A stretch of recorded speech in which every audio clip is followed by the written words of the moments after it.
मग मी काय तुला दाखव आडून घे वर चालणार घरावर हल्ले कर पाठीमाग माझ्या गाडीच्या गाडीवर सुद्धा टेम्पो घातले होते तुम्हाला माहित आहेत का नाही मला माहित नाही तरी परतून लावले जळगावच्या सभेत काय झालं हिंगोलीच्या सभेत काय झालं हे मराठ्यांना माहित आपल्या पोरांनी जागच्या जागेवर सगळे सुविधा लावले त्यांनी खूप गावं टाकले याचं कारण एवढंच होतं गोरगरीब मराठ्यांना आरक्षण नाही मिळालं पाहिजे काय केलं माझ्या मराठ्यांनी तुमचं याच्यासाठी 70 वर्षापासून माझ्या बापदादाने तुम्हाला मोठं करून ठेवलं का तुम्ही एवढे मोठे झालेत हे माझ्या बापदाद्या मराठ्यांच्या मताच्या जोरावरच झाला आज तुम्ही त्यांनाच मारायला निघाला तुम्हाला जाहीरपणानं सांगतो आज सावध राहा जात मरून देऊ नका एकमेकाच्या मदतीला धावून जात जा अजिबात कोणाला पाय लावायचा नाही कोण लावला तर अजिबात मागे सरकायचा नाही काय संबंध नाही कोण काय आपल्याला 100 रुपयात तेलमीठ घेऊन देत नाही आपल्याला रात्रंदिवस आपले कष्ट करून आपला संसार आपल्याला चालवावा लागतो आपले लेकर आपल्याला मोठे करावे लागते कोणत्या नेत्याच्या आणि फेत्याची काय गरज नाही जात संपली नाही पाहिजे जातीच्या मदतीला धावत जा एकमेकांना मतभेद सोडून द्या जात जगली पाहिजे बाकीच्यांनी त्यांच्या जाती जगवल्या आपल्याला अडचणी होत्या आपली जात त्यावेळेस एक नव्हती आज आपली जाती एक आहे आता काय भयाचा संबंध नाही कोणाला आपल्याला काय दंगली नाही करायचे पण छळ आणि अन्याय इथून पुढे सहन नाही करायचं एकमेकाच्या मदतीला सगळ्यांना धावून जायचं इथं आपण विरोधात नाहीच ते परत म्हणते यांचा आम्हाला विरोध आपला जर कोणाला विरोध असता तर इतक्या वेळेस मंत्री आणि आमदार आणि खासदार झालेच नसते आपण कधीच जातीवाद केलेला नाही पण आपल्या लेकराला आरक्षण मिळायच्या टायमाला हे सगळे एकूण झाले टोळ्याच्या टोळ्या एकत्र आल्या यांच्या पण सगळ्या मोडून टाकल्या आणि कधी यांचा डाव मी यशस्वी होऊ बी जाणार नाही किती एकत्र येऊ दे फक्त तुम्ही एक जर फुटू देऊ नका माझं जाताना तुम्हाला आव्हान आता ते पुढचं कोणतं गाव आहे त्या गावात सगळे संध्याकाळी या सभेला एक गैरहजर राहू नका फोन लावून सांगा आसपासच्या गावाने सगळे त्या सभेच्या गावात यावं जातीसाठी एकजूट दाखवत जा तिथं आरक्षणाचा लढा आहे जाताना माझी तुम्हाला या पवित्र मंदिराच्या परिसरात एक विनंती ती मात्र तेवढी पार पाड हे उपोषण खूप केल्यामुळं माझं शरीर मला नाही साथ देत मी तुमच्यात असेल नसेल मला नाही माहित तर माझी जात लय दिवसांनी एकत्र झाली तिला फुटून देऊ नका ही तुमच्या खांद्यावर जबाबदारी खूप दशकानंतर माझी जात एकत्र आली आणि जात एकत्र आल्यामुळे आपल्या लेकरांची खूप मोठाले काम व्हायला लागले आपल्या एकीची भीती सगळ्या देशभर पसरली आपल्या लेकरांचे एका फोनवर काम व्हायला लागले फक्त एकजुटी म्हणून माझी तुम्हाला पुन्हा पुन्हा हात जोडून विनंती शेवटी शरीर आहे मला माहित नाही मी असेल नसेल तुमच्यात पण माझी जात आता फुटून देऊ नका लय दिवसांनी एकत्र झाली एवढी मात्र तुमच्या खांद्यावर जबाबदारी ही जात वाचली पाहिजे या जातीचे लेकरं मोठे झाले पाहिजे आपल्या आईबापांना आपले लेकरं मोठे होण्याचं स्वप्न बघितलेलं आहे ते आपल्याला पुरं करायचं मला चालता पण येत नाही मला त्या पायऱ्या सुद्धा चढता उतरताना त्रास होतो मला डॉक्टरने 6 महिन्याचा आराम सांगितलेला आहे तरी मी मागे सरकत नाही कारण मला माहिती आहे हीच योग्य वेळ आता समाजाला आरक्षण मिळवून देण्याची आपण जर थोडं मागे सरकलो तर करोडो लेकरांचं वाटलं होईल त्यापेक्षा एक मेला तरी चालत पण करोडो लेकरांचं कल्याण झालं पाहिजे करोडो लेकरांना आरक्षण मिळालं पाहिजे माझं शेवटचं स्वप्न आहे आरक्षण देऊन मराठ्यांचे लेकर मला आर्थिक अधिकारी झालेले बघायचे याच्यासाठी आपली जात फुटवून देऊ नका राजकारण करायला तुम्हाला खूप दिवस वेळ आहे जातीच्या बाजूने वडा राजकारणासाठी नेत्याचं ऐकून जातीचं वाटोळ होऊन देऊ नका नेता कामाला नाही येणार कधीच कामाला नाही येणार किंवा त्याच्या स्वार्थ जिथं असेल तिथंच बघणार त्यामुळे तुम्ही एकजूट राहा एकजूट फुटू देऊ नका आपल्या समाजासमोर नुसतं आरक्षण विषय नाही आरक्षण विषय संपल्याच्या नंतर आपल्या लेकरासमोर अनेक संकट आहेत ते संकट सुद्धा आपल्याला तोडायचे लेकरं शाळेत जाताना सुद्धा त्यांना त्रास आहे हे सगळे संकट तोडायचे कोणी काय करत नाही तुम्ही फक्त हे करा मी एकटा असून सगळ्याच्या छाताडावर पाय दिला तुम्ही सगळे राहिले ना यांची वळवळच बंद करतो सगळे मी खंबीर आहे तुमच्या मागे काळजी करू नका जोपर्यंत आहे तोपर्यंत तुमच्या पाठीशी खंबीर आहे कोणाच्या केशीला भ्यायचं नाही कोणाच्या धमकीला भ्यायची काय गरज नाही. जात आणि आपले लेकर मोठं करण्यासाठी एकत्र राहा. काय गरज नाही कोणाची.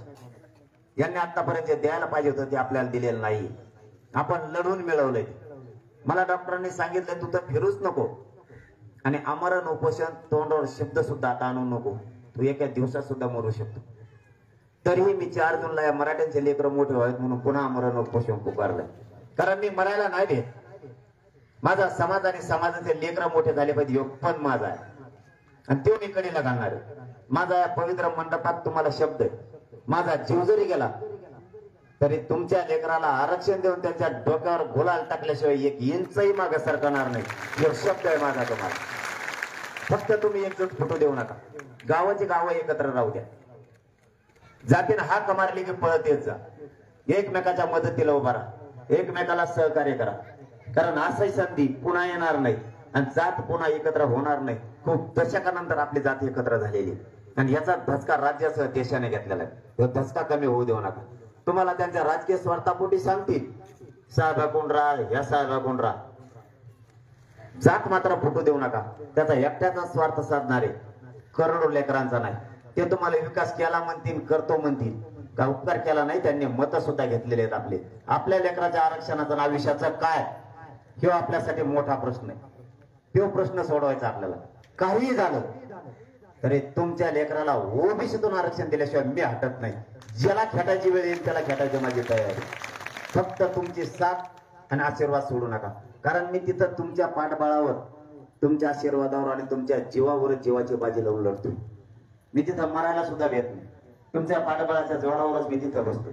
कोणीही पाठबळ आणि साथ पाठीमागून हटू देऊ नका. कारण मला यावेळेस तुमच्या आशीर्वादाची गरज आहे. तुम्ही सगळेजण साथ द्या. आपल्याला हे आरक्षण मिळवायचे. हे मिळाल्याशिवाय मी हटत नाही. तुम्हाला पुन्हा शब्द देतो आणि थांबतो. धन्यवाद. जय श्री.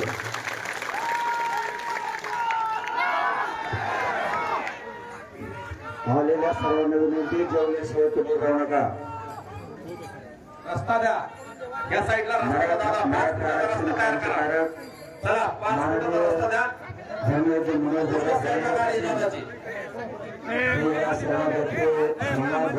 उपस्थित राहिले आणि त्यांच्याबरोबर परिसरातून आलेले आपले समाज बांधव या सर्वांनी या कार्यक्रमाला उपस्थिती सर्व समाज बांधवांनी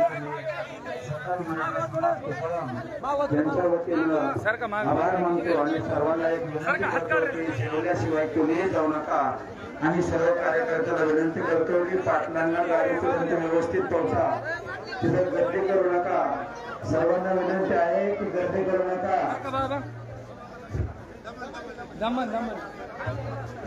सर्व महिला मंडळ आणि पुरुष मंडळांना विनंती, आपण महाप्रसाद खाण्यासाठी. मग मी काय तुला दाखव आडून वर चालणार. घरावर हल्ले कर. पाठीमाग माझ्या गाडीच्या गाडीवर सुद्धा टेम्पो घातले होते. तुम्हाला माहित आहेत का नाही मला माहित नाही. तरी परतून लावले. जळगावच्या सभेत काय झालं, हिंगोलीच्या सभेत काय झालं हे मराठ्यांना माहित आहे. आपल्या पोरांनी जागच्या जागेवर सगळे सुविधा लावले. त्यांनी खूप दावा टाकले. याचं कारण एवढंच होतं, गोरगरीब मराठ्यांना आरक्षण नाही मिळालं पाहिजे. काय केलं माझ्या मराठ्यांनी तुमचं? याच्यासाठी 70 वर्षापासून माझ्या बापदादाने तुम्हाला मोठं करून ठेवलं का? तुम्ही एवढे मोठे झालेत हे माझ्या बापदाद्या मराठ्यांच्या मताच्या जोरावरच झाला. आज आम्ही तुम्ही त्यांनाच मारायला निघाला. तुम्हाला जाहीरपणानं सांगतो, आज सावध राहा. जात मरून देऊ नका. एकमेकाच्या मदतीला धावून जात जा. अजिबात कोणाला पाय लावायचा नाही. कोण लावला तर अजिबात मागे सरकायचा नाही. काय संबंध नाही. कोण काय आपल्याला 100 रुपयात तेलमीठ घेऊन देत नाही. आपल्याला रात्रंदिवस आपले कष्ट करून आपला संसार आपल्याला चालवावा लागतो. आपले लेकर आपल्याला मोठे करावे लागते. कोणत्या नेत्याच्या आणि फेत्याची काय गरज नाही. जात संपली नाही पाहिजे. जातीच्या मदतीला धावत जा. एकमेकांना मतभेद सोडून द्या. जात जगली पाहिजे. बाकीच्यांनी त्यांच्या जाती जगवल्या. आपल्याला अडचणी होत्या. आपली जात त्यावेळेस एक नव्हती. आज आपली जाती एक आहे. आता काय भ्यायचा समान नाही कोणाला. आपल्याला काय दंगली नाही करायचे. पण छळ आणि अन्याय इथून पुढे सहन नाही करायचं. एकमेकाच्या मदतीला सगळ्यांना धावून जायचं. इथं आपण विरोधक नाहीच. ते पळत म्हणते यांचा आम्हाला विरोध. आपला जर कोणाला विरोध असता तर इतक्या वेळेस मंत्री आणि आमदार आणि खासदार झालेच नसते. आपण कधीच जातीवाद केलेला नाही. पण आपल्या लेकराला आरक्षण मिळायच्या टायमाला हे सगळे एकूण झाले, टोळ्याच्या टोळ्या एकत्र आल्या यांच्या, पण सगळ्या मोडून टाकल्या. आणि कधी यांचा डाव मी यशस्वी होऊ बी जाणार नाही, किती एकत्र येऊ दे. फक्त तुम्ही एक जण फुटू देऊ नका. माझं जाताना तुम्हाला आव्हान, आता ते पुढचं कोणतं गाव आहे त्या गावात सगळे संध्याकाळी या सभेला, एक गैरहजर राहू नका. फोन लावून सांगा आसपासच्या गावाने सगळे त्या सभेच्या गावात यावं. जातीसाठी एकजूट दाखवत जा. तिथं आरक्षणाचा लढा आहे. जाताना माझी तुम्हाला या पवित्र मंदिराच्या परिसरात एक विनंती, ती मात्र तेवढी पार पाड. हे उपोषण खूप केल्यामुळं माझं शरीर मला नाही साथ देत. मी तुमच्यात असेल नसेल मला नाही माहित, तर माझी जात लई दिवसांनी एकत्र झाली, तिला फुटून देऊ नका, ही तुमच्या खांद्यावर जबाबदार आहे. खूप दशकानंतर माझी जात एकत्र आली आणि जात एकत्र आल्यामुळे आपल्या लेकरांची खूप मोठाले काम व्हायला लागले. आपल्या एकीची भीती सगळ्या देशभर पसरली. आपल्या लेकरांचे एका फोनवर काम व्हायला लागले फक्त एकजुटीमुळे. माझी तुम्हाला पुन्हा पुन्हा हात जोडून विनंती, शेवटी शरीर आहे. मला माहित नाही मी असन नसन तुमच्यात, पण माझी जात आता फुटून देऊ नका. लई दिवसांनी एकत्र झाली, एवढी मात्र तुमच्या खांद्यावर जबाबदारी. ही जात वाचली पाहिजे, या जातीचे लेकरं मोठे झाले पाहिजे. आपल्या आईबापांना आपले लेकरं मोठे होण्याचं स्वप्न बघितलेलं आहे, ते आपल्याला पुरं करायचं. मला चालता पण येत नाही, मला त्या पायऱ्या सुद्धा चढता उतरताना त्रास होतो. मला डॉक्टरने 6 महिन्याचा आराम सांगितलेला आहे, तरी मी मागे सरकत नाही. कारण मला माहिती आहे हीच योग्य वेळ आता समाजाला आरक्षण मिळवून देण्याची. आपण जर थोडं मागे सरकलो तर करोडो लेकरांचं वाटोळं होईल. त्यापेक्षा एक मेला तरी चालत, पण करोडो लेकरांचं कल्याण झालं पाहिजे. करोडो लेकरांना आरक्षण मिळालं पाहिजे.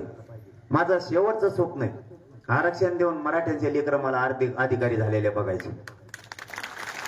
याच्यासाठी आपली जात फुटवून देऊ नका. राजकारण करायला तुम्हाला खूप दिवस वेळ आहे. जातीच्या बाजूने वडा. राजकारणासाठी नेत्याचं ऐकून जातीचं वाटोळ होऊन देऊ नका. नेता कामाला नाही येणार, कधीच कामाला नाही येणार. तो त्याच्या स्वार्थ जिथं असेल तिथंच बघणार. त्यामुळे तुम्ही एकजूट राहा, एकजूट फुटू देऊ नका. आपल्या समाजासमोर नुसतं आरक्षण विषय नाही, आरक्षण विषय संपल्याच्या नंतर आपल्या लेकरासमोर अनेक संकट आहेत. ते संकट सुद्धा आपल्याला तोडायचे. लेकरं शाळेत जाताना सुद्धा त्यांना त्रास आहे. हे सगळे संकट तोडायचे. कोणी काय करत नाही, तुम्ही फक्त एक राहा.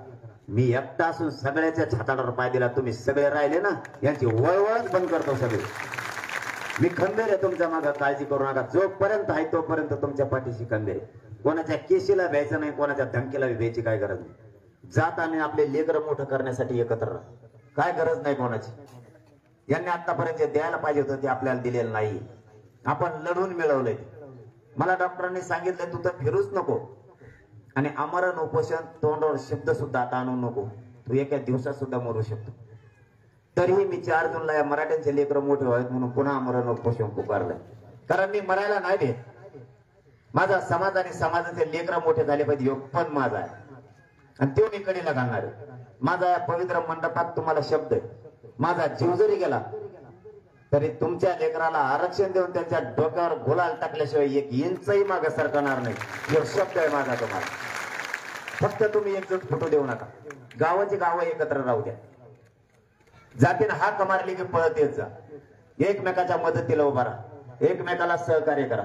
कारण असही संधी पुन्हा येणार नाही आणि जात पुन्हा एकत्र होणार नाही. खूप दशकानंतर आपली जात एकत्र झालेली आणि याचा धसका राज्यासह देशाने घेतलेला आहे. तो धसका कमी होऊ देऊ नका. तुम्हाला त्यांच्या राजकीय स्वार्थापोटी सांगतील साहेबाकून राहा, या साहेबाकून राहा. जात मात्र फुटू देऊ नका. त्याचा एकट्याचा स्वार्थ साधणारे करोडो लेकरांचा नाही. ते तुम्हाला विकास केला म्हणतील, करतो म्हणतील, का उपकार केला नाही. त्यांनी मत सुद्धा घेतलेले आहेत आपले. आपल्या लेकराच्या आरक्षणाचं आयुष्याचं काय, हे आपल्यासाठी मोठा प्रश्न आहे. तो प्रश्न सोडवायचा आपल्याला. काहीही झालं तरी तुमच्या लेकराला ओबीसीतून आरक्षण दिल्याशिवाय मी हटत नाही. ज्याला खेटायची वेळ येईल त्याला खेटायची माझी तयारी. फक्त तुमची साथ आणि आशीर्वाद सोडू नका. कारण मी तिथं तुमच्या पाठबळावर, तुमच्या आशीर्वादावर आणि तुमच्या जीवावर जीवाची बाजी लावून लढतो. मी तिथं मरायला सुद्धा भेट नाही. तुमच्या पाठबळाच्या जोरावरच मी तिथं बसतो. कोणीही पाठबळ आणि साथ पाठीमागून हटू देऊ नका, कारण मला यावेळेस तुमच्या आशीर्वादाची गरज आहे. तुम्ही सगळेजण साथ द्या, आपल्याला हे आरक्षण मिळवायचे. ते मिळाल्याशिवाय मी हटत नाही. तुम्हाला पुन्हा शब्द देतो आणि थांबतो. धन्यवाद. जय श्री.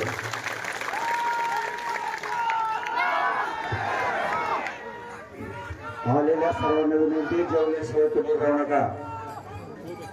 रस्ता द्या. या साईडला रस्ता दादा, मराठा आरक्षण तयार करा. चला 5 मिनिटाचा रस्ता द्या. धन्यवाद. मनोज दुसऱ्या साईडला गाडी येऊन जायची. उपस्थित राहिले आणि त्यांच्याबरोबर परिसरातून आलेले सर्व आपले समाज बांधव या सर्वांनी या कार्यक्रमाला उपस्थिती दाखवली. सर्व समाज बांधवांनी सकल मराठा समाज कुशलम यांच्या वतीनं आभार मानतो आणि सर्वांना एक विनंती करतो की जेवल्याशिवाय कोणीही जाऊ नका. आणि सर्व कार्यकर्त्याला विनंती करतो की पाटलांना गाडीपर्यंत व्यवस्थित पोहोचा. तिथे गर्दी करू नका. सर्वांना विनंती आहे की गर्दी करू नका.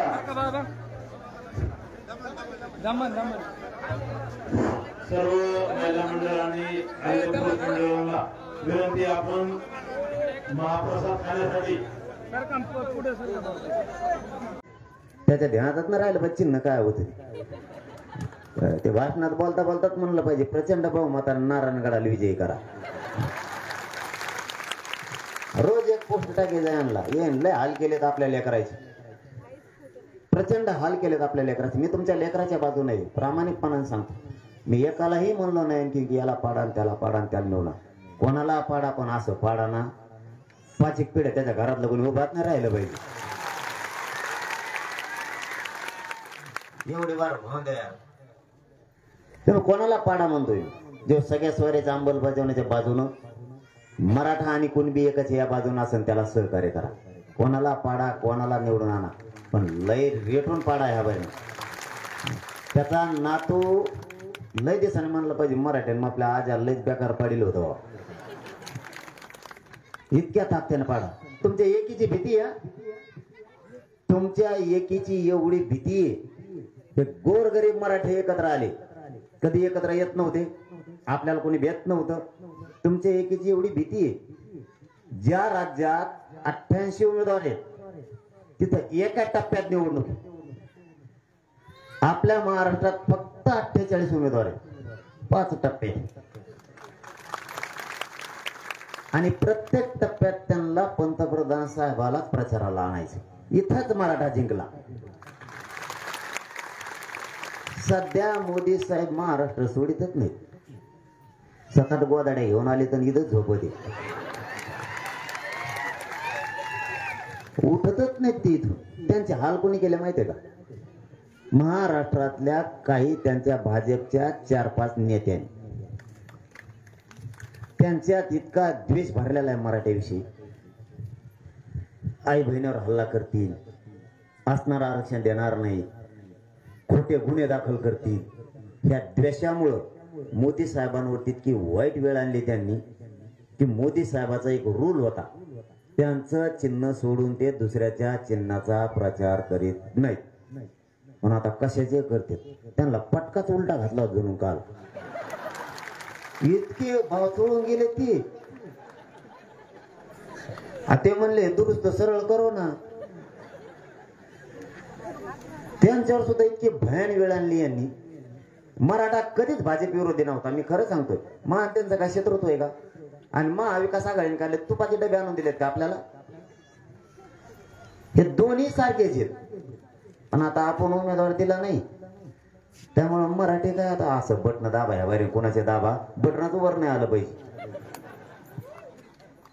आपण भाजप विरोधी खरंच नव्हतो. यांनी छळच नाही केला. आपण आती आपल्यावर अन्याय पण लय केला, असून आरक्षण दिलं नाही. आपल्या आता तुमच्या नजरासमोर आहे 200 वर्षापूर्वीच्या नोंदी सापडतात आपल्या. 200 वर्षापूर्वीच्या त्या जर सापडल्या तवात दिल्या असत्या, आज मराठा जगात नंबर 1 ला प्रगत म्हणून राहिला असता जगात. आता पण इथून पुढे एक काम करा. आता नेते फेते जाऊन दे तिकडे, ते काही नाही करीत. आपलं तुमच्याच जीवावर ओढ्या आणते. त्यांना कोणी आयला म्हणलं तुम्ही दांडे घेऊन पळाता. त्यामुळे त्याची चलती. ते काय भेडे ना आपल्याला घ्या बरं सगळेजण अंग काढून ते त्याचा पत्नी आणि एक कुत्र डांबर हिंडन दोघं ती गोष्टी कोण किंमत देता यांना? ते आपल्या जोरावर उड्या आणते. आपण जरा मागासारखा मग यांची फजिती बघा. 2-3 कामं करा. तुमच्या लेकराला आयुष्याचं आरक्षण द्या. तुमच्या लेकराचं चंद्र सूर्य असेपर्यंत कल्याण. दुसरं काम, मराठ्याने दारू पासून लांब जा, व्यसन सोडा. तुमचे इथं घेतात की नाहीत मला नाही माहित. हा कुणीच काही म्हणा लई मेंबर आहे का तुमच्या इथं? हा म्हणा नाही म्हणा दोघं तिघच बळच हा म्हणले. दारू सोडा, फक्त दारू सोडा. मी तर 9च्या हातात हात द्यायचाच बंद केला हो. त्यांनी टाकलेले असते का पण हातच सोडित नाही. मलाच फोटो काढे तर 7-8 मलाच घोडेला येते. पण फक्त व्यसन सोडा. आरक्षण लेकराला आयुष्याचं द्यान, व्यसन सोडा.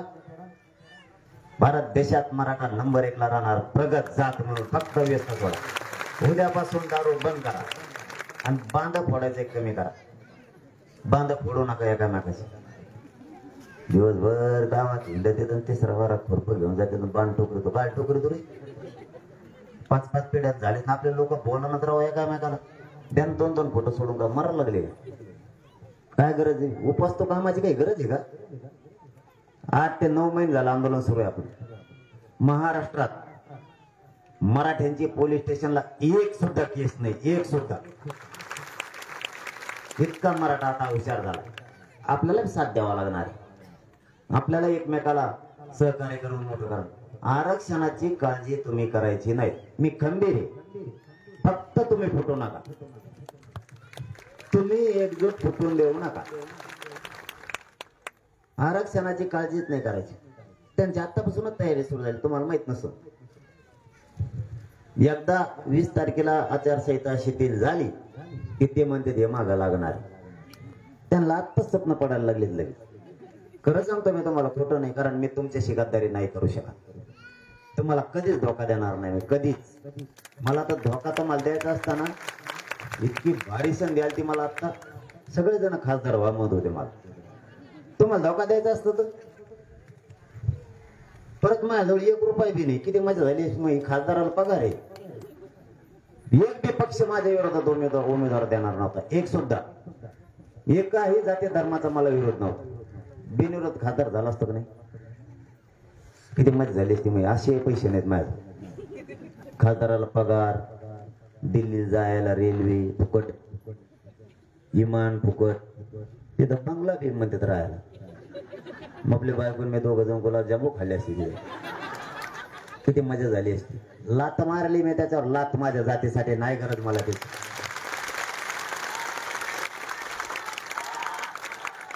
म्हणून तर कदारलेत ते मला.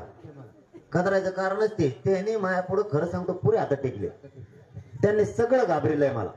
मुद्दाम तुम्ही लय प्रचंड संख्येने जमलात म्हणून इतक्या वेळ बोललो बरं का. आणि म्हणून सगळं सांगायला लागलो.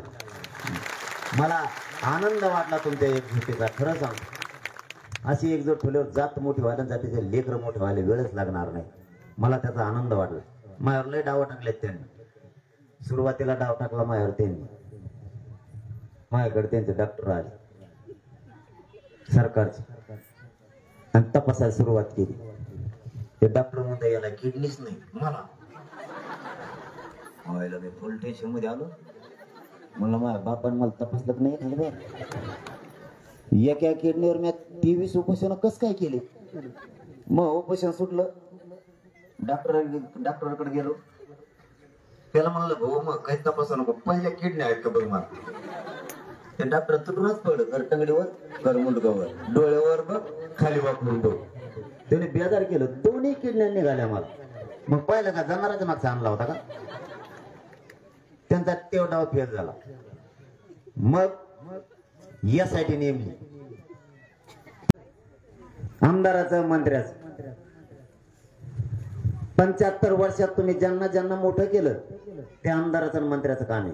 विधानसभेच्या पटलावर ते काम करतात, तुम्ही ना मी नाही. रेकॉर्ड आहे का नाही? मराठ्याच्या नोंदी कुठं हे शोधायचं काम त्यांचं आहे. शोधलं का ते त्यांना माहित होतं तुमचे लेकर जर अधिकारी झाले तुम्ही त्यांना गिनिणार नाहीत, तुम्हीच कॉलर टाईट करून चालणार आहेत माझा लेकरू अधिकारी आहे म्हणून. मग यांचे पॉम्पलेट कोण चिटकी? तुम्हाला काय आयुष्यभर त्यांचे पॉम्पलेट चिटकायचे का? ते झाले मोठे, जा बरं 20-25 वर्ष माग त्यांच्याकडे मोटरसायकल होती, विचार करा बरं. 2 कोटीच्या गाडीत बसायला लागले ते आता 2 कोटीच्या तुमच्या मताच्या जीवावर. आपले लेकर उसा तोडायला पाठायचे तुम्हाला? मनावर त्यांना काय कर म्हणा, एक 8 दिवस मराठा आरक्षणाचे पॉम्पलेट चिटकायचं येईन का? हा येईन का? काय निवडून दिलं मग नाही म्हणता? त्या आरक्षणात तुमचे लेकर मोठे होणार आहेत, त्याच्या पॉम्पलेटात तो मोठा होणार आहे. त्यांना प्रत्येक वेळेस निवडवण्याचा का ठेका घेतला का आपण?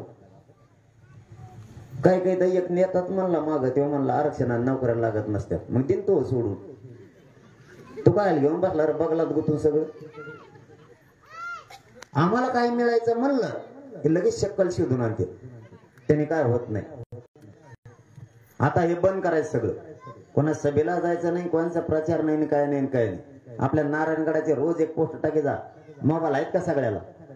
रोज एक पोस्ट टाकायची, चलो नारायणगड 8 जून. उमेदवाराला टाकायचा 100 रोज.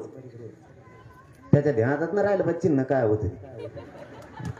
भाषणात बोलता बोलताच म्हणलं पाहिजे प्रचंड बहुमताने नारायणगडाला विजयी करा.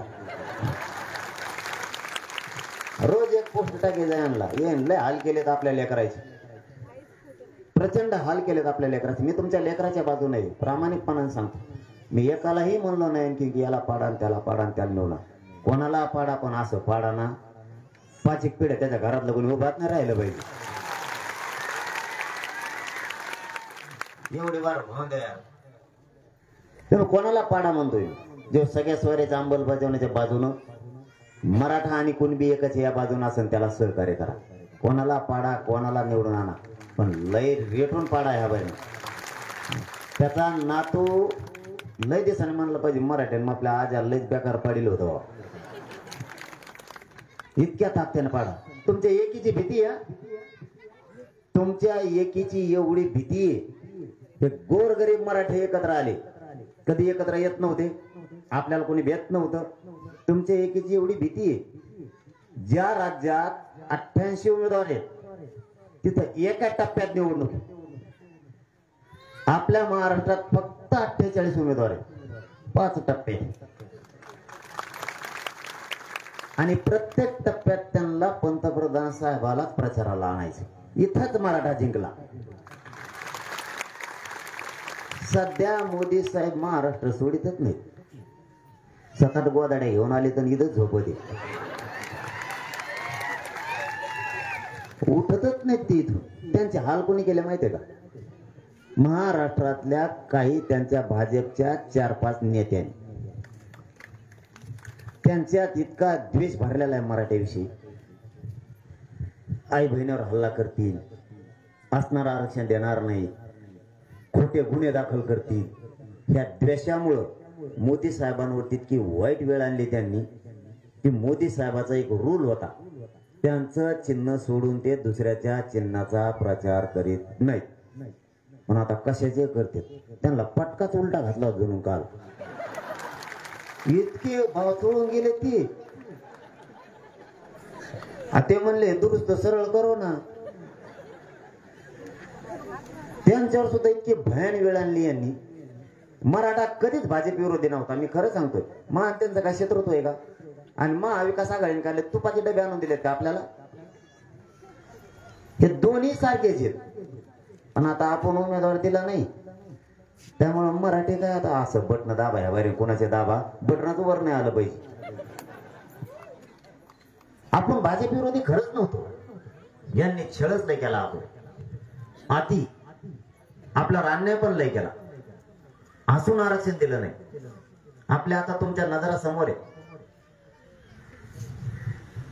200 वर्षापूर्वीच्या नोंदी सापडल्यात आपल्या. 200 वर्षापूर्वीच्या त्या जर सापडल्या तवाच दिल्या असत्या, आज मराठा जगात नंबर 1 ला प्रगत म्हणून राहिला असता जगात. आता पण इथून पुढे एक काम करा, आता नेते फेते जाऊन दे तिकडे, ते काही नाही करीत आपलं. तुमच्याच जीवावर ओढ्या आणते त्यांना कोणी आयला म्हणलं तुम्ही दांडे घेऊन पळाता, त्यामुळे त्याची चलती. ते काय भेडी ना आपल्याला घ्या बरं सगळे जण अंग काढून. ते त्याचा पत्नी आणि एक कुत्र डांबर हिंडन दोघं ती गोष्टी. कोण किंमत देत यांना? आपल्या जोरावर उड्या आणते. आपण जरा मागासारखा मग यांची प्रचिती बघा. 2-3 कामं करा. तुमच्या लेकराला आयुष्याचं आरक्षण द्या. तुमच्या लेकराचं चंद्र सूर्य असेपर्यंत कल्याण. दुसरं काम, मराठ्याने दारू पासून लांब जा, व्यसन सोडा. तुमचे इथं घेतात की नाहीत मला नाही माहित. हा कोणीच काही म्हणा, लई मेंबर आहे का तुमची इथं? हा म्हणा नाही म्हणा, दोघं तिघच बळच हा म्हणले. दारू सोडा, फक्त दारू सोडा. मी तर 9च्या हातात हात द्यायचाच बंद केला. त्यांनी टाकलेले असते का पण हातच सोडित नाही. मलाच फोटो काढे तर 7-8 मलाच घोडेला येते. पण फक्त व्यसन सोडा. आरक्षण लेकराला आयुष्याचं द्या, व्यसन सोडा. भारत देशात मराठा नंबर 1 ला राहणार, प्रगत जात म्हणून. फक्त व्यसन सोडा. उद्यापासून दारू बंद करा आणि बांध फोडायचे कमी करा. बांध फोडू नका एकामेकाची. दिवसभर गावात हिंडत येत, तिसरा वारात भरपूर घेऊन जाते, बाण टोकरतो. काय टोकरतो रे?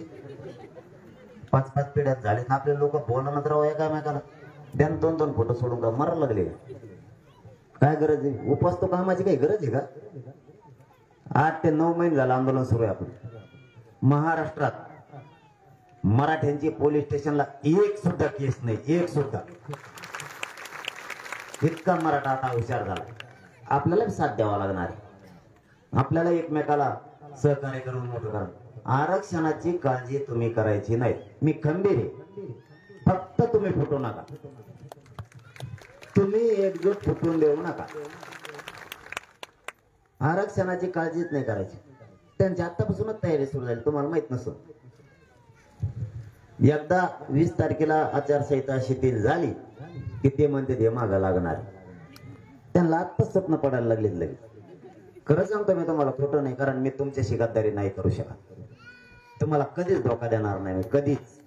मला तर धोका तुम्हाला द्यायचा असताना इतकी भारी संधी आली ती मला. आता सगळेजण खासदार व्हा म्हणत होते मला. तुम्हाला धोका द्यायचा असतं तर परत माझ्याजवळ 1 रुपया बी नाही. किती मजा झाली. खासदाराला पगार आहे. एक बी पक्ष माझ्या विरोधात उमेदवार देणार नव्हता, एक सुद्धा. एकाही जाती धर्माचा मला विरोध नव्हता. मला दाखवून द्या. ओबीसीच्या गाव खेड्यातल्या एकाही माणसाला मी एकही शब्दाने आतापर्यंत दुखवलं नाही, एका पण नेते सोडले नाही, सोडणार बी नाही. खाली गाव खेड्यात आम्ही दोघं एकत्र आहे. रोज एकमेकाच्या सुखादुखात उठतो, बसतो. बसायला लागतंय, उठायला लागतंय. तुम्ही बोलल्यावर मी कसं काय सोडी? माझ्या मराठा समाजाला मराठाच्या आरक्षणाच्या विरोधात बोल लागते, मराठाचा असला तरी मी सोडित नाही, सोडणार सुद्धा. काल बी एक जण बोललाय जणू तो कोल्हापूरचा तेरे नाम. त्याच्याकडे बघतो मी थोडं. थांब म्हणा, मी ऐकलंच नाही आणखी काय म्हणलं ते. मला दुसरे सांगायला लागले बोललाय म्हणून. मला डोचायचं काही करत त्याला बोललो नाही मी 7-8 महिन्यात. काही ते आकडे पाड्याला भांगण ते गाचपण सगळ्या दुनियाचं. माझ्या जातीच्या विरोधात कसं काय बोलतो? आम्ही तुझ्या जातीच्या विरोधात बोललो का? तुला काय त्रास दिला का? मराठा कवा भाजपच्या विरोधात होता? कवाच नाही. जर मराठे भाजपाच्या विरोधात असते 106 आमदार त्यांना निवडून दिलेत नसते. आमच्या आई बहिणीच्या डोक्यात फोडले, त्याचे परिणाम तुम्हाला भोगावंच लागणार. आम्ही कधी तुमच्या विरोधात होतो? कधीच नाही. तुम्ही चुका करणार. तुम्ही ओबीसीत असणार आरक्षण देणार नाही. तुम्ही म्हणणार आमच्यात येऊ नको, आमचा हक्काच आहे. जे 10% आरक्षण आम्ही मागितलं नाही ते तुम्ही आम्हाला दिलं, ते मान्य नाही आम्हाला. सगळे नेते सुद्धा आरक्षण घेणार आहेत. एक नेत्याने तर काळ बी मार्केट कमिटीचा संचालक बी झाला जणू. ते गोड लागत. एक आमदार तर असं आहे ते थेट आंतरवलीला आलं माझ्याकडे. ते म्हणलं मग सगळं गाव निघालो, लय कल्याण झालं. आणि तेच मला त्या अधिवेशनात म्हणत होतं याला लवकर अटक करा, आमच्या नेत्याला बोलला. तेच म्हणजे एकीकडून प्रमाणपत्र पाहिजे, एकीकडून नेता पाहिजे. तुम्ही किती दिवस नेत्याला बाप मानणार आहेत? जातीला कधी आई बाप मानणार आहेत तुम्ही? जातीला बी बाप माना, नेत्याला आणि पक्षाला केवढं बाप मानता. इथून पुढं तरी खोड्या करायच्या बंद करा. आपल्या गावाचं श्रेय महाराष्ट्र कधीच विसरणार नाही. कारण कुसळमोर सुद्धा काही केसेस झालेल्या आहेत. तुम्ही सुद्धा खूप आंदोलन लावून धरलेलं आहे. होऊ द्या. आपल्या गोरगरिबाच्या लेकराचं कल्याण होईल. मागे सरकू नका, कोणीच मागे सरकू नका, कोणीच. एक अर्धी केस होईल माझ्यावर तर यासाठी बसली माहिती आहे तुम्हाला, तरी वेळ नाही. यासाठी एखादा मोठा हत्याकांड झालेला असल्यावर त्याच्यासाठी असते. ज्याने हजारो कोटीचा घोटाळा केला त्याच्यासाठी असते. मी काय केलं? माझ्याजवळ 1 रुपया नाही. मग पाकिट चोरून आणलं, 2 दिवस भाकर खात नाही ती. माझ्याजवळ आहे का? मग यासाठी लावली ती. मी भेलो का? आणि देणार बी नाही. शब्द आहे माय बापा, तुमच्या लेकराला मोठं केल्याशिवाय आरक्षण देऊन मी हटत नाही. किती आडवे एवढे, किती पण एवढे. यांना काय राजकारण करायचं, काय करायचं मी बी बघतोय शांत चित्ताने, कोण काय काय करतोय, काय काय नाही. उलट तुम्हाला सगळ्याला आनंद पाहिजे. आपल्या जातीसाठी लढतोय, इमानदारीनं काम करतोय, फुटत नाही, निष्ठा जातीवरची इकत नाही, प्रामाणिक जातीशी काम करतोय. तुम्हाला आनंद पाहिजे. बाकीचे इमानदारीनं काम करतात नाही करतात त्यापेक्षा इमानदारी जातीसाठी लढतोय. तुमच्या डोळ्यात देखता तुमचा ते अपमान करते, तरी तुम्ही सहन करता. मी नाही करत. ते मी तुमच्याच लेकरासाठी, तुमच्याच जातीसाठी. मी बोललो तरी पक्षाला बोललो, नेत्याला बोललो. तुला तर नाही बोललो. तुला राग यायची काय गरज? उलट तुला जातीकडून ओढून सांगायला पाहिजे होतं आम्ही तुमच्या सोबत आहे. कारण ते अंधारातून बी म्हणतात बाकीचे आम्ही तुमच्या सोबत येतो, आणि उजाडात बी म्हणतात आम्ही सोबत आहे.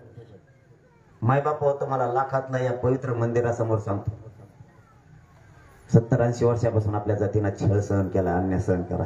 शाने व्हा. याला कारण पण तसेच होते. माझी जात एक नव्हती म्हणून यांचं साधत होत. आता माझी बी जात एक आहे. जास्त नाटक करायचे नाही. तुम्ही एखाद्या गावात असताना आजूबाजूला आम्ही पहिल्यांदा तसं नव्हतं. पहिल्यांदा एखाद्याला तिकडे ठेसलं की ते एकटाच मार खायचा. आता लाखानच पळते. त्याच्यामुळे समोरच्याने बी शाना व्हायचं. आता नादी लागायचं काम बंद करायचं. गोडी गुलाबीना काय होतं तेवढंच डोकं लावायचं. तुम्हाला हे माझी विनंती आहे, अजिबात कोणाला पाय लावायचा नाही. आणि कोणी पाय लावला की त्याला अजिबात सोडायचा नाही. मग तो जागीरदार असला तरी हरकत काय. आपण काय अन्याय सहन करायला बार जन्म घेतलेला नाही. यांचे एखाद्या गावात असतील, आपल्या आसपासच्या गावात, आणि यांचे एखाद्या जिल्ह्याला असतील, तर आपल्या आजूबाजू सगळे जिल्हे आपलेच आहेत. हो देव त्याला नाव विलाज मग आमचा बा कसल्याने उठायचा आणि आमच्यावर दडपण आणायचा आणि आमच्या जातीवर अन्याय करायचा. आणि यांनी ते उघड्या डोळ्याने बघायचा. म्हणजे तुम्ही आमच्यावरच अन्याय करणार, ते आमच्यावरच अन्याय करणार. आम्ही काय पाप केलं? आमचे नाहीत म्हणलं बघतो. मला काय म्हणले ते माहिती आहे तुम्हाला? मला म्हणले ओबीसीतून जर आरक्षण मागितलं ना, दंगली वाट्यात. म्हणलं हो दी, मला कसले असतात बघायचे.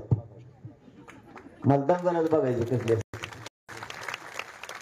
म्हणजे समजा तुमच्या नावावर 5 एकर जमीन आणि तुम्ही 2च एकर खाताय. याचा अर्थ 3 एकर दाबले की नाही तुमचे कोणतरी? तुमचे लेकर लागले मग उपाशी मारायला. पण तुम्हाला काही दिवसांना ती 3 एकर जमीन सापडली आणि तुम्हाला मोजून दिली. ही तुमची पहिले 2 आणि ही 3, ही 5 एकर तुमची. पण ज्याच्या ताब्यात आहे तो काय म्हणतो माहितीये का? तो जर जमीन घेतले ना, भांडणं होते मग दंगल, मग काय देतो सोडून? तुला सोडता का तुम्ही? आणि तसंच आरक्षणाचं आहे. ये दाबलंय ते तिकडं बसलं होतं आरक्षणात, ते यावलेच ते तर कुंकड गेलंय. कुंकड नाही त्याचा काही मिळालं. हे मला कळलं का बर्फात गार दिसा नाही तेव्हा. आता आरक्षणाचं मला तसंच केलं. म्हणले तुम्ही जर मागितले ना, गोडीत म्हणले मला ते धमकी फमकी आपण चलतच नाही. ते म्हणले दंगली वाटणराव ओबीसी तो आरक्षण मागितलं. म्हणलं हो दे, मी जातीचं नाही वाटलं होऊ देत. म्हणजे मला घाबरवण्याचा प्रयत्न केला माग सरकायसाठी. झाली का दंगल? 1.25 करोड मराठी आरक्षणात गेलेत आतापर्यंत. घाबरीत होती. तुमच्या नोंदी निघाल्या का? हा?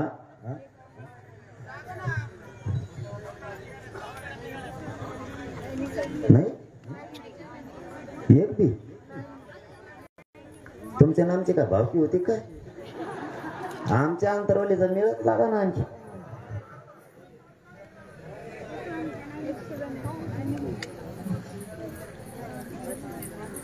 नित्य काळजी करू नका, मी आहे ना. मी कशाला सगळ्याच्या नोंदी निघणार, त्या सगळ्यांना झोपूनच देत नाही. मी कालच ऐकतो बरोबर बैठकीत. कालच त्यांना सांगितलंय 20 तारखेला आचारसंहिता शिथिल होती. सगळे दप्तर पुन्हा तपासा.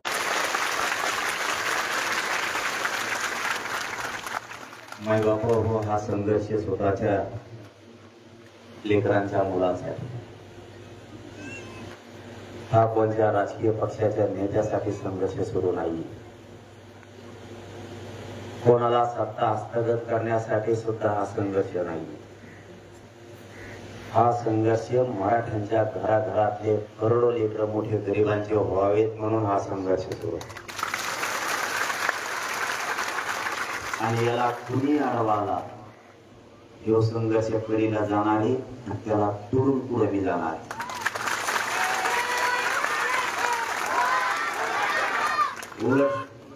उलट शाने असला तर माझ्या नादी लागू ना. थोडी फजिती जाती लई होईल. मग माझा अट्टहास माझ्या गोरगरीब करोडो मराठ्यांचे गरिबांचे लेकर मोठे व्हावेत म्हणून.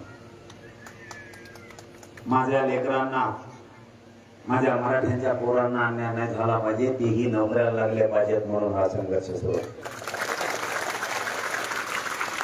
इथं कोणत्या राजकीय पक्षाचा काही संबंध नाही. इथं सगळ्या पक्षातले मराठी आरक्षण घेणार आणि सगळ्या पक्षातले मराठी आणि त्यांचे मुलं मोठे होणार. इथं कशाला राजकारण आणतात? मला एक गोष्ट नाही कळत, मोठे लेकर कोणाचे करायचे? मराठी. आणि मग एकत्र कोणी यायला पाहिजे? केरळाला कोण लोक? तुमचे काय डोके सडले का? तुम्हाला राजकारण कसं का आठवलं? ही संघर्ष कशासाठी? प्रत्येक घरातले लेकरू आता मोठं झाला पाहिजे. 70-80 वर्ष माझ्या समाजाला अन्याय सहन करा. आता नाही तर मी कोणत्या नेत्याला बोलवतो का? कोणाला पाडा म्हणतो का? निवडून आणा म्हणतो का? मग तुमचे डोके ठेप्याला कोण नाही. मला जेव्हा बोलत, माझ्या समाजाला जेव्हा बोलन त्याला मी सोडत नाही. काय चुकीचं करतो? जेव्हा कोणी म्हणत मराठ्यांना ओबीसीतून आरक्षण मिळू देणार नाही, त्याला झोडल्याशिवाय मी सोडित नाही.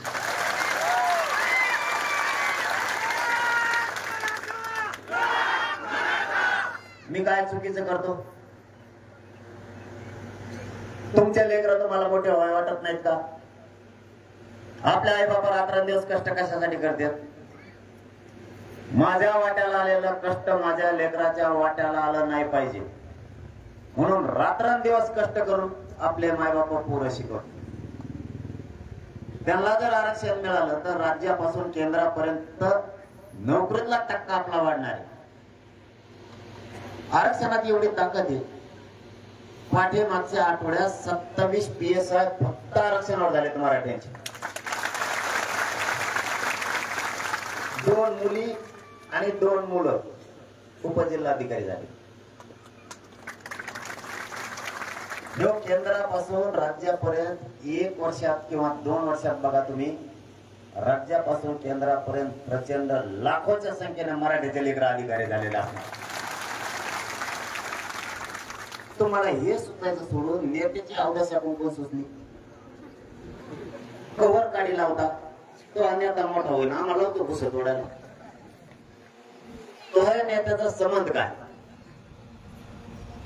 मी म्हणलो का आमक्याला पाडा तमक्याला पाडा सांगा बरं एखादा माणूस मला म्हणलो का मी पाडा म्हणून निवडून आणा म्हणलो का मग मराठी काही कम दुखत आहे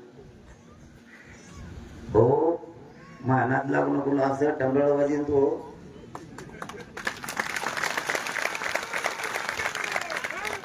काही गरज नाही ना काही गोष्टीची समाज मोठा व्हायला समाजाचे लेकरं मोठे व्हायले सगळेजण ताकदीनं उतरले पाहिजे सगळ्या जणांनी न्याय मागितला पाहिजे सगळेजण बाकीचे ताकदीने एकत्र येते तुम्हाला तुमच्या लेकरासाठी का ताकदीने एकत्र यायचं नाही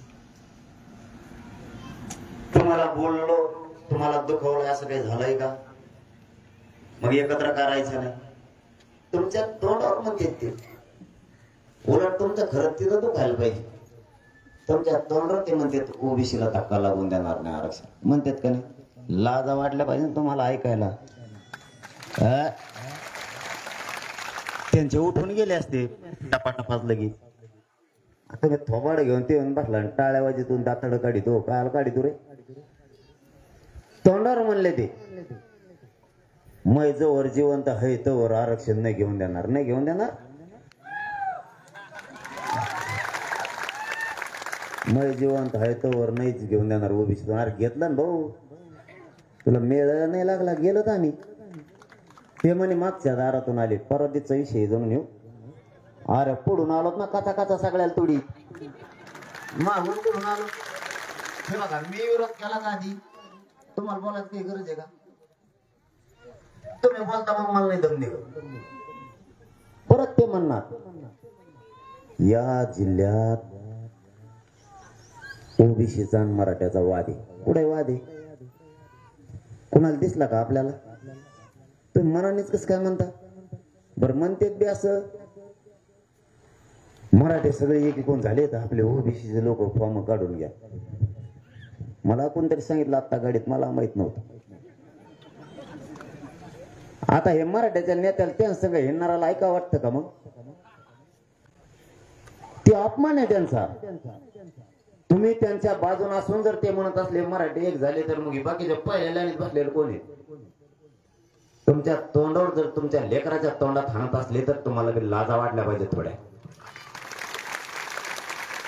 मी कोणासाठी दुश्मनी घेतली गरीबाचे लेकर मोठे व्हावेत मग मराठा समाज मोठा व्हावा म्हणून तुम्ही आणखीन नेत्याकडूनच वडिता आणखीन पण जाती कोणत्या दिवशी बोलायचं जातीचे लेकर मोठे करायचे कोणत्या दिवशी मी तर कोणालाच बोलत नाही जेव्हा बोलन त्याला बोलतो देवेंद्र फडणवीस एकदा बोलले त्यांना बोललो 6 महिन्यात बोललो का मला दाखवून द्या ओबीसीच्या गाव खेड्यातल्या एकाही माणसाला मी एकही शब्दाने आतापर्यंत दुखवलं नाही एका पण नेते सोडले नाही सोडणार बी नाही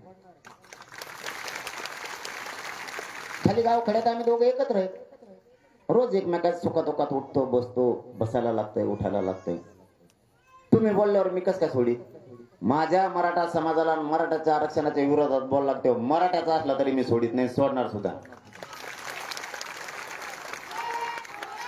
काल बी एक जण बोललाय जणू तो कोल्हापूरचा तेरे नाम त्याच्याकडे बघतो मी थोडं थांब म्हणा मी ऐकलंच नाही आणखी काय म्हणलं ते मला दुसरे सांगायला लागले बोललाय म्हणून मला डोचायच काही करत त्याला बोललो नाही मी 7-8 महिन्यात काही ते आकडे पाड्याला भांगण ते गचपण सगळ्या दुनियाचं माझ्या जातीच्या विरोधात कसं काय बोलतो आम्ही तो जातीच्या विरोधात बोललो का